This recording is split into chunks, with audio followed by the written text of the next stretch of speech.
Ejemplos en la antigua Grecia en el ámbito cultural.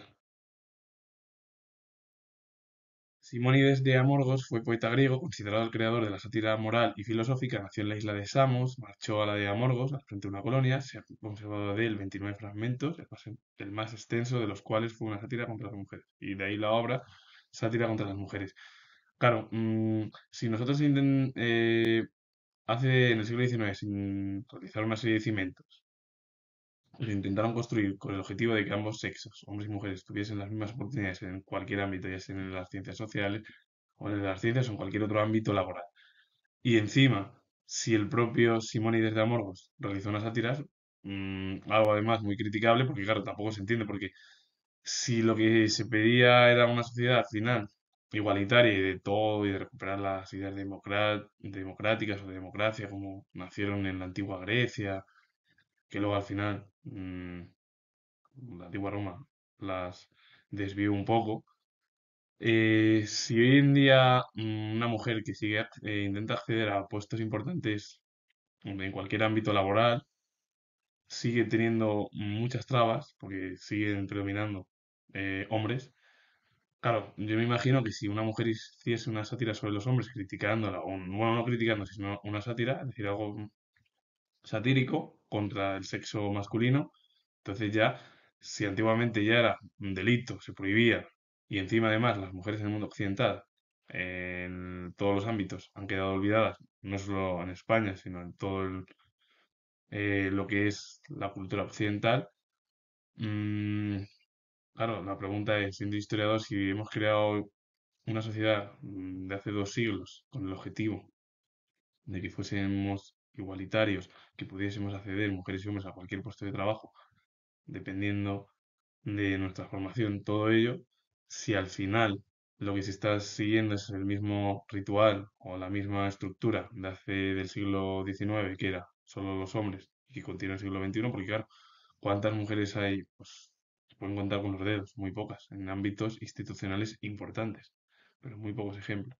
Y así pasa que somos una sociedad que Occidente ha construido esos cimientos que los tiene que ir reparando poco a poco si quiere seguir bueno, aspirando a esa igualdad, pero la situación es que sigue siendo lo mismo que en el siglo XIX.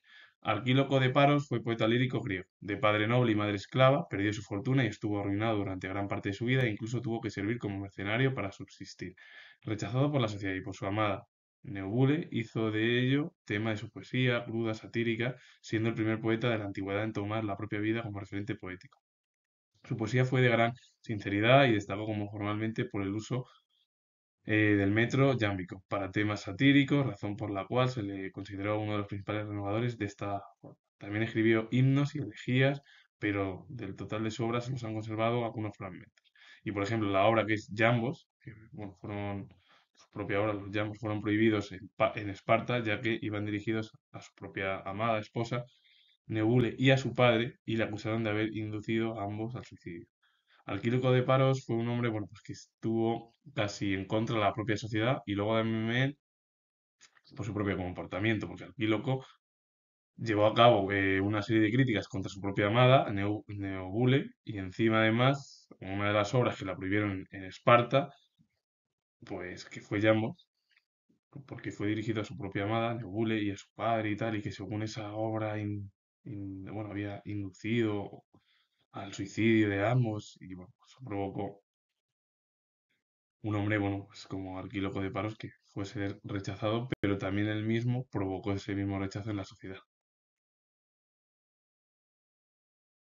Tirteo fue poeta griego, aun cuando probablemente era de Mileto, vivió en Esparta y apareció como espartano en su poesía. Denominó a Esparta su ciudad y al monarca nuestro rey. La leyenda ática pretendió hacerle ateniense, así lo consideró Platón. Mucho más tarde, el relato legendario referente al poeta fue embellecido con detalle novelesco. Los espartanos, en desacuerdo e incapaces de vencer a Venecia, pidieron, aconsejados por el oráculo de Delfos, un general a los atenienses, quienes, con ironía, les enviaron pues, un maestro de escuela cojo llamado Tirteo. De forma inesperada, sin embargo, Tirteo logró restablecer la concordia con Esparta y sus huestes obtuvieron la victoria gracias a sus cantos de guerra. La obra es El buen gobierno, título posterior al poeta, ensalzó la nueva constitución introducida en Esparta luego de la Segunda Guerra Mesénica, que fue lo de la constitución de Licurgo, que Licurgo, por cierto, fue un orador político ateniense también.